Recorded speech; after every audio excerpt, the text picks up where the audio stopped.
রাসূল সাল্লাল্লাহু আলাইহি সাল্লাম একদিন কিছু খাচ্ছেন। হঠাৎ দেখতেছেন পাশ দিয়ে হযরত বেলাল রাদিয়াল্লাহু তাআলা আনহু যাচ্ছে। আল্লাহ রাসূল হযরত বেলালকে ডাক দিলেন, ইয়া বেলাল তাল হে না কুল্লু মায়।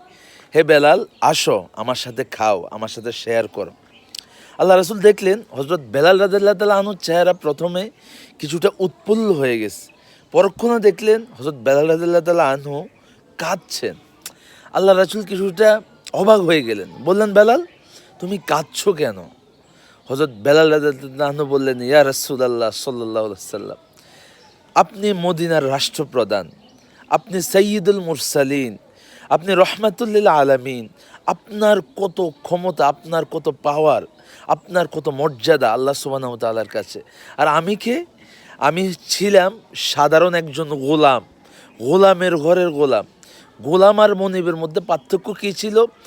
আমার মালিক ছিল উমাইয়া।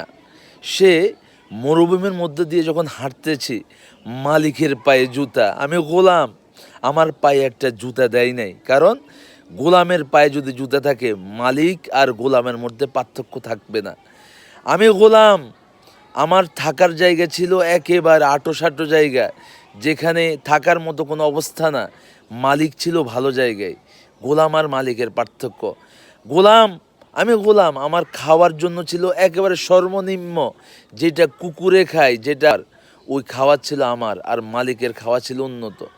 এই অবস্থা দেখতে দেখতে আমি বুঝতে পেরেছি মালিক হচ্ছে মানুষ আর গোলাম হচ্ছে একটা পণ্য, বা বিক্রি হয়।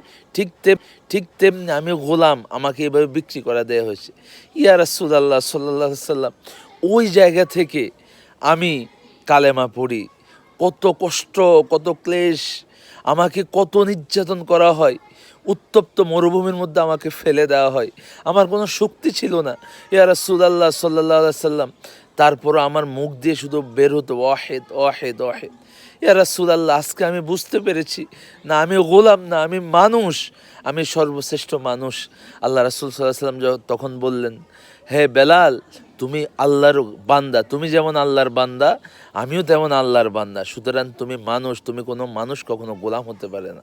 আল্লাহু আকবার। মদিনার বাজারে একেবারে গ্রাম থেকে একজন সাহাবী আসতো, তার নাম হযরত জাহির রাদিয়াল্লাহু তাআলা আনহু।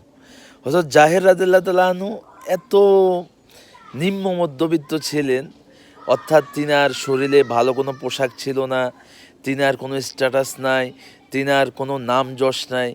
তিনি আমাদের দেশে যেমন মানুষ কিছু আপনার কিছু শাক সবজি কুড়ায় এনে বিক্রি করে বাজারে, ঠিক তেমনি এরকম তিনি মদিনার বাজারে কিছু শাক সবজি এগুলাই এনে বিক্রি করতেন। তো একদিন তিনি বিক্রি করতে বসছেন, হঠাৎ দেখতেছেন কে যেন তিনার পিছন থেকে তিনার চোখ এভাবে ধরে ফেলছে। ধরে ফেলার পর তিনি চিন্তা করলেন, কিরে, আমার তো তেমন নাম নাই, আমার যশ নাই, আমার খ্যাতি নাই, আমার স্ট্যাটাস নাই, আমার ভালো বন্ধু নাই, কে আমাকে এভাবে ধরবে? হঠাৎ তিনি খুব চেষ্টা করতেছে, হঠাৎ পিছন থেকে বলতেছে, এই কে আমার এই গোলামটাকে কিনবে, কে আমার এই গোলামটাকে কিনবে? যখন এই কথা শুনলো, তখন তিনি বুঝতে পারলেন আমার চোখ আসলে সাধারণ কোনো মানুষ ধরে নাই, আমার চোখ ধরেছেন হজরত মুহাম্মদ মুস্তফা সাল্লাল্লাহু আলাইহি ওয়াসাল্লাম। আল্লাহ রাসূল নিজে হজরত জাহির রাদিয়াল্লাহু তাআলা আনহুর চোখকে এইভাবে ধরলেন। ধরার পর বলতেছে, কে আমার এই গোলামটাকে কিনবে, কে আমার এই গোলামটাকে কিনবে? হজরত জাহির রাদিয়াল্লাহু তাআলা আনহু বুঝতে পারলেন। তখন তিনি বললেন, ইয়া রাসূলুল্লাহ সাল্লাল্লাহু আলাইহি ওয়াসাল্লাম, ইয়া রাসূলুল্লাহ, আমার তো কোনো জোশ নাই, আমার কোনো খ্যাতি নাই, আমার ভালো পোশাক নাই, আমার সুন্দর চেহারা নাই। ইয়া রাসূলুল্লাহ, আপনার এই গোলামটাকে আপনি কত বিক্রি করতে পারবেন? আপনার এই গোলাম তো কেউ কিনবে না। তখন আল্লাহ রাসূল সাল্লাল্লাহু আলাইহি সাল্লাম বলছেন, জাহের, দুনিয়াতে তোমার কোনো স্ট্যাটাস না থাকতে পারে, তোমার সুন্দর জামা না থাকতে পারে, তোমার অনেক টাকা পয়সা না থাকতে পারে, কিন্তু আখেরাতে তুমি অনেক দামি, অনেক দামি, তুমি তাহলে প্রিয় ভাই, আমরা এই দুইটা ঘটনা থেকে যেটা বুঝলাম যে মানুষকে মূল্যায়ন করতে হবে। আজকে আমরা অনেকে টাকা পয়সার মালিক, আমরা অনেকে ভাবি আমি সব কিছু, আমি কারোর সাথে কেন কথা বলবো, কারোর সাথে কেন হেসে কথা বলবো? তাহলে আসুন মানুষের সাথে সুন্দর ব্যবহার করে, সুন্দর ব্যবহারের মাধ্যমেই আল্লাহ রাসূল সাল্লাল্লাহু আলাইহি ওয়াসাল্লাম আমাদেরকে সেটাই শিখিয়ে গেছেন। আল্লাহ রাসূল সুন্নত রেখে গেছেন, আমরা যেন এই সুন্নতের উপর অটুট থাকতে পারি। আল্লাহ আমাদেরকে সেই তৌফিক দান করুন। আসসালামু আলাইকুম রহমতুল্লাহ।